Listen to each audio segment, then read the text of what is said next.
And we're off.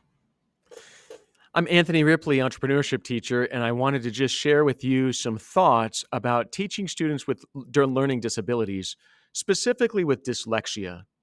There's been some studies that have found that students with dyslexia have a high propensity for becoming a CEO or an entrepreneur or finding success in businesses or positions where they get to call the shots. It's exploding in that way, the knowledge of this, and it's so exciting for these students to be able to learn. Oh my goodness, there's a chance for me when I've struggled all the way through school to have maybe a top position. The truth is that they might be able to have the top position because they've struggled so much in school. And there's now some studies that prove it. One of the studies from the Tulip Financial Group, which was put together with BBC Two for the sake of creating a television show in the UK that had to do with emergent millionaires. They found that 40% of the 300 self-made millionaires that they studied are dyslexic. 40% of self-made millionaires. The famous Cass Business School in London showed that 35% of entrepreneurs have dyslexia. They estimate that one estimate said that 25% of CEOs have dyslexia or another learning disability. We think of some of the famous people, Richard Branson, Charles Schwab, John Chambers, that have dyslexia. Even Walt Disney had a learning disability. You know, it's interesting. It's not the dyslexia, but it's the struggle with the dyslexia that helps these students to succeed. And it's something that in entrepreneurship class, we can help them to celebrate the fact that you now get to start to learn about things to help you find your natural self. I've had some students that have found a fit in this and got a fit with entrepreneurship and their learning disability to feel excited again about school when they struggled for so long. There's a couple reasons why students excel or people excel in entrepreneurship if they have dyslexia. One is because they think outside the box naturally, because the box just isn't working for them. The classroom isn't working.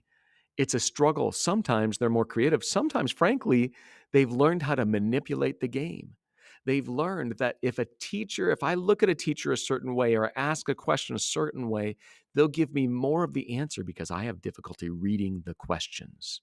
They learn how they can manipulate things with their fellow classmates. So, and I say manipulate in not as if it's a bad word, that they can utilize different resources to be able to solve their problems. And this becomes hugely helpful as they become business owners, CEOs, entrepreneurs, to be able to see things from a different perspective, from working with people in a different way. It helps them to be able to figure out how they can collaborate with other people or empower other people to work for them. They become great facilitators. They don't have to do everything. And because they don't have to do everything, others can help them build their business and they become the directors of it. People with dyslexia learn this as they're growing up, suffering from what they have. The other thing that's neat and helpful is they oftentimes have a bigger picture, or they're able to look at the strategy in different ways to solve a problem. So maybe they start at the end instead of the beginning, thinking through the challenges of what they need to do. And that causes them to be able to solve problems better than someone that doesn't have dyslexia. So the reason I'm sharing this with you is because it's really important when you're teaching that you don't discount the student that has dyslexia or learning disability and having them fit into a mold. The beauty of entrepreneurship is this is suddenly the class that could allow these students to have an open box. And here's what I mean by that. The very first assignment that I give, and you'll see in this curriculum, is that students are to write down answers to different questions. It's a layup assignment. We want every single student to get 100%. But if they have to do it I want the students to be able to open up in the ways that they do this project, even working together. And that's the beauty of having such a simplified assignment. I tell them at the very beginning, I want everybody to get 100%. And what that means is that you're going to need to make sure that you write in complete sentences, that has a subject and a predicate, that there's periods at the end of each one, that you capitalize your I's and you have good grammar and punctuation.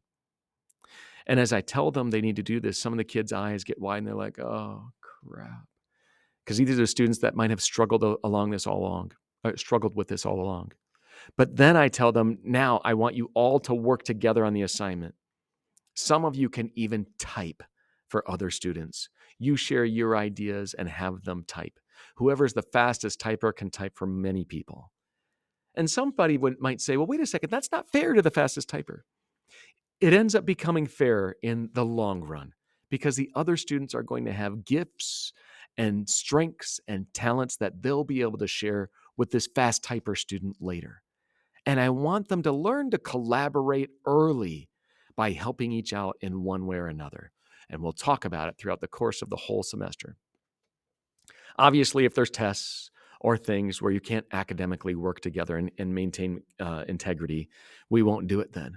But at this point, I literally have my students, if they're finished with their assignment, stand up, walk around, look at others who aren't done, and say, okay, do you need me to type because I can do it faster? Look, let me look over your shoulder. You're missing some, or you're doing some punctuation poorly there. Because I want everybody to have high expectations on what they need to accomplish and to know that they can work together to get it done.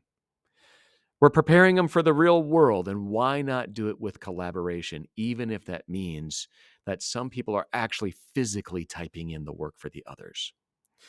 Use your judgment as to how you feel this can be best used in your future assignments. But remember that there are some students that have had some disabilities or had some struggles that are going to later turn in to blossoming advantages if you let them. Thanks for watching and happy teaching.